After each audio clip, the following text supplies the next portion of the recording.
जब इसहाक बूढ़ा हो गया तो उसकी आंखें इतनी कमजोर हो गईं कि वह देख नहीं सकता था। इसहाक ने अपने बड़े पुत्र एसाव को बुलाकर कहा, अब मैं बूढ़ा हो गया हूँ और मरने पर हूँ। अपना तीर कमान लेकर कुछ जंगल का शिकार कर और जैसा मुझे अच्छा लगता है वैसा भोजन बना, ताकि मैं मरने से पहले तुझे आशीर्वाद दूं। इसहाक जब एसाव से बात कर रहा था तब रिबका सुन रही थी। जब एसाव शिकार पर चला गया तब रिबका ने याकूब से कहा, बकरियों के 2 अच्छे-अच्छे बच्चे ले आ, ताकि मैं तेरे पिता के लिए स्वादिष्ट भोजन बनाऊं। तू यह भोजन अपने पिता को देगा, ताकि उसके मरने से पहले एसाव नहीं बल्कि तू आशीर्वाद पाए। याकूब ने कहा, लेकिन मेरा भाई एसाव बालों वाला आदमी है, जबकि मेरी त्वचा चिकनी है।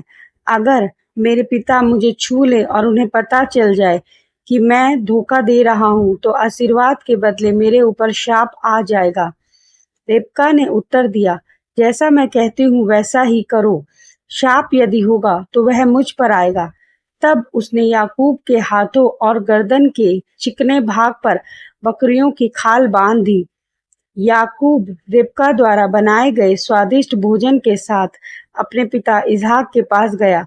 इसहाक ने पूछा, यह कौन है? याकूब ने झूठ बोलकर कहा, मैं तेरा पहलौठा एसाव हूँ। इसहाक ने कहा, निकट आ, ताकि मैं तुझे छूकर जान सकूं कि तू सचमुच मेरा पुत्र एसाव है या नहीं। याकूब पास गया। इसहाक ने कहा, आवाज तो याकूब की है, लेकिन हाथ तो एसाव जैसे हैं। तब याकूब ने अपने पिता को भोजन कराया और जब इसहाक ने उसके वस्त्रों की गंध सूंघी तो उसने उसे आशीर्वाद दिया। उसने कहा, तुझे तेरे भाइयों और अपने सब परिवार का स्वामी ठहराया गया है। राष्ट्र और लोग तेरे सामने झुकेंगे।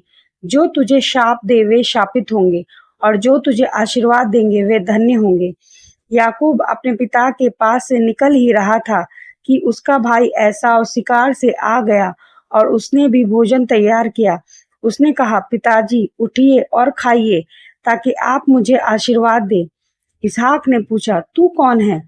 उसने उत्तर दिया, मैं तेरा पहलौठा एसाव हूँ। यह सुनकर इसहाक कांप उठा और बोला, फिर वह कौन था जो अभी अभी शिकार लाया था? मैंने उसे खाया और आशीर्वाद भी दे दिया, और वह आशीर्वादित ही रहेगा। एसाव ने रोकर कहा, हे मेरे पिता, मुझे भी आशीर्वाद दीजिए। इसहाक ने कहा, तेरे भाई ने धोखे से तेरा आशीर्वाद ले लिया है। एसाव ने शिकायत की, यह दूसरी बार है जब उसने मेरा अधिकार छीन लिया। पहले उसने मेरा पहलौठे का अधिकार ले लिया और अब मेरा आशीर्वाद भी ले गया। इसहाक ने उत्तर दिया, मैंने याकूब को तेरा स्वामी बना दिया है, उसके सब भाइयों को उसके अधीन कर दिया है। मैंने उसे अन्न और दाख मधु देकर जीवित रखा है। मेरे बेटे, अब तेरे लिए मैं क्या कर सकता हूँ? एसाव ने कहा, क्या आपके पास केवल एक ही आशीर्वाद है?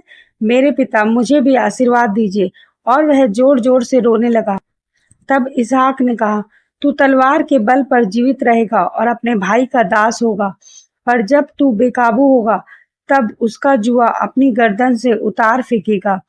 एसाव याकूब से गहरी बैर रखने लगा और उसने सोचा, जब मेरे पिता की मृत्यु होगी और शोक के दिन पूरे होंगे, तब मैं याकूब को मार डालूंगा। रिबका को यह बात पता चली और उसने याकूब को चेतावनी दी, तेरा भाई एसाव तुझे मार डालने की योजना बना रहा है। तू तुरंत पदन आराम में मेरे भाई लबान के पास भाग जा।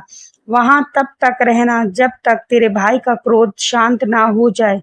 इसीलिए याकूब तुरंत निकल पड़ा।